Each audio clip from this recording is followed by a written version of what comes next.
Buraut. Ito naman po ang inyong lingkod, si Berto Buraut ng kusina ni Berto. At ngayon po ay tayo magluluto ng tinatawag na bok choy Tagalog. Yan po ang ating mga sangkap. Meron po tayong bawang, luya, sibuyas, at meron po tayong spinach. Ang ginamit ko po ito ay frozen. Kasi wala po dito sa France na nabibili ng mga siling dahon ng sili. Kaya itong alternative ang ginamit natin, itong spinach na frozen. Tapos meron po tayong siling berde. Meron din tayong bato pala, sorry. Bato ng baka. At ito po ang ating gagamitin na baboy. Medyo may taba-taba po ito kasi ito yung pisngi ng baboy. At ang gagamitin po nating dugo, dahil dito sa France ay walang nabibiling sariwang dugo. Ito po ay ganito po ang klase. Tapos po i-ano po natin sa mainit na tubig, dudurugin, tapos lalagyan ng mainit tubig. So ganyan po maging itsura niya dugo. Nagtira po ako ng konti para meron tayong konting bubuong dugo. Para medyo pagtigom na sabaw, medyo minakukuha ang kaprasong bubuo. Okay po, ayan po ang ating kabuuan ng ating sangkap ng bok choy Tagalog.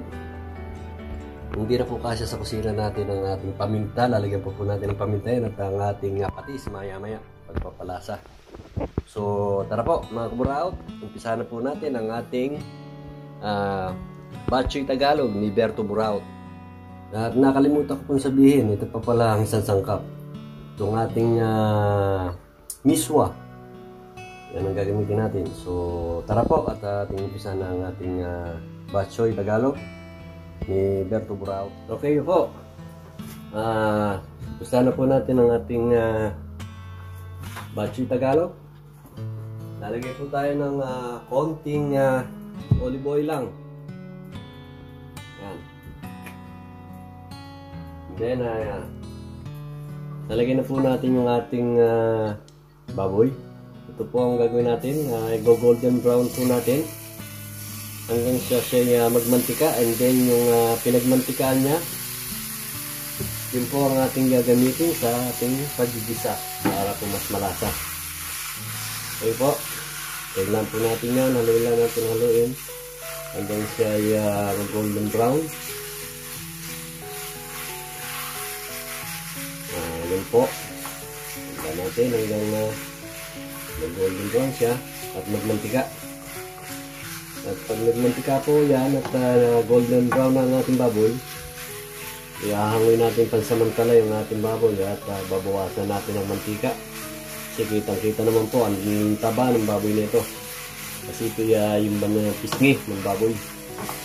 Kaya sigurado ito magmamantika ito ng napakarami. Hintayin lang natin. So, eto na, matapos ng ilang minuto.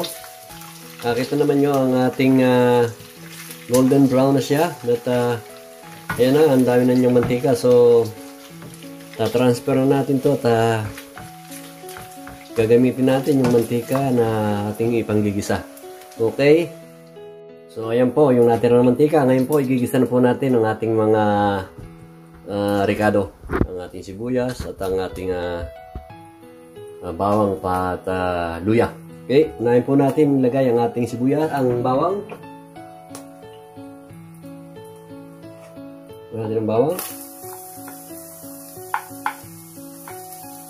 Tayin lang po natin mag golden brown o konti. Then isusunod na natin yung ating sibuyas. Ito, pwede na yan. Lagyan na natin, sunod na natin ang ating sibuyas. Hintayin lang natin yung sibuyas natin na lumambot at susunod na natin yung ating luya.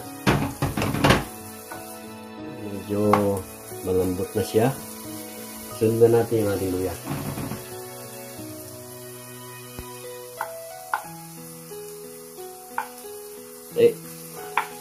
Nasa sa inyo na po yun kung gaano kadami yung gusto nyo luya. Sa akin po mas maraming luya, mas masarap para medyo mawala yung ano ng dugo. Kasi dito medyo yung dugo nila may halong ano to, may ano na, meron ng sangkap. Kumbaga sa ano, templado na. So ayan, nandiyan na yung ating ano, pwede nito. Nalagyan na natin ngayon ang ating golden brown na baboy. Kaninang ating pinalambutan. So, iwas natin at medyo may mga mantika pa. Susunod na natin yung ating bato ng baka.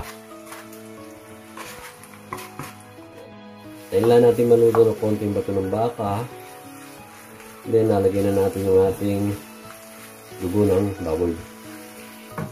Dito po pwede natin isabay yung ating, kung gusto nyo maangang ang inyong bok choy, sabay na ninyo yung ating siling berde. Ngayon lalagay na natin yung ating patis. Tansyahin na lang po nyo ayon sa inyong panlasa. Siguro mga 3 tablespoon o 4 ang ating patis. Bigyan din natin ng konting asin, mga 2 pinch ng ating asin. Then ilalagay din natin, susunod natin ng ating paminta.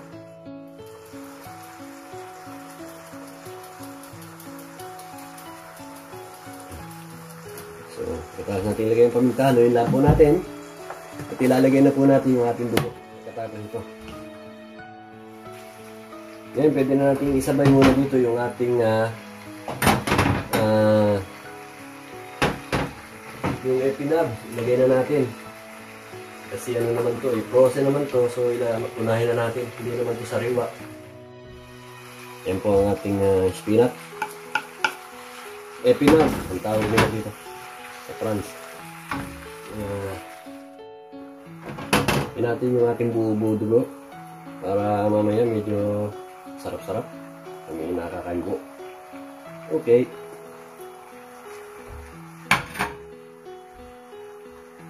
Ngayon ang ating dugo.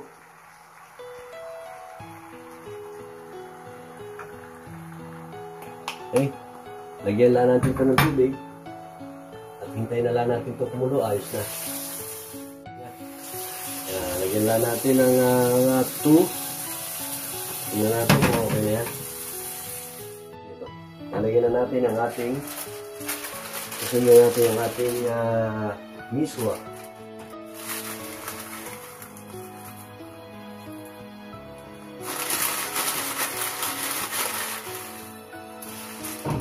Okay, tali pa.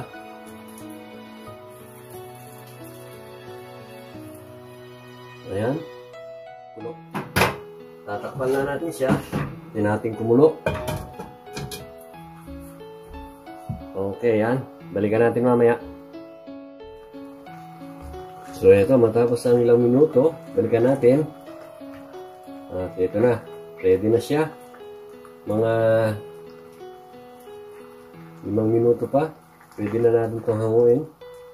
At atin nang i-serve ang ating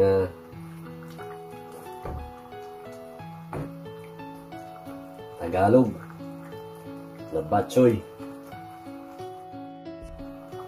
So ayan po, matapos ng ating mahigit 1 minuto, luto na po ang ating miswa at luto na rin ang ating bok choy. So ito na po ang ating bok choy Tagalog ni Berto Burao. Please like and subscribe kung hindi pa kayo nag-subscribe sa aking channel para sa ganun. Sa mga susunod na video, meron tayong hindi tayo makahuli. Okay? Pakipindot na din yung notification bell para i-notify kayo sa mga susunod na video. Okay po, ito po ang ating bok choy Tagalog ni Berto Burao. Ayan na po siya, ang ating bok choy Tagalog.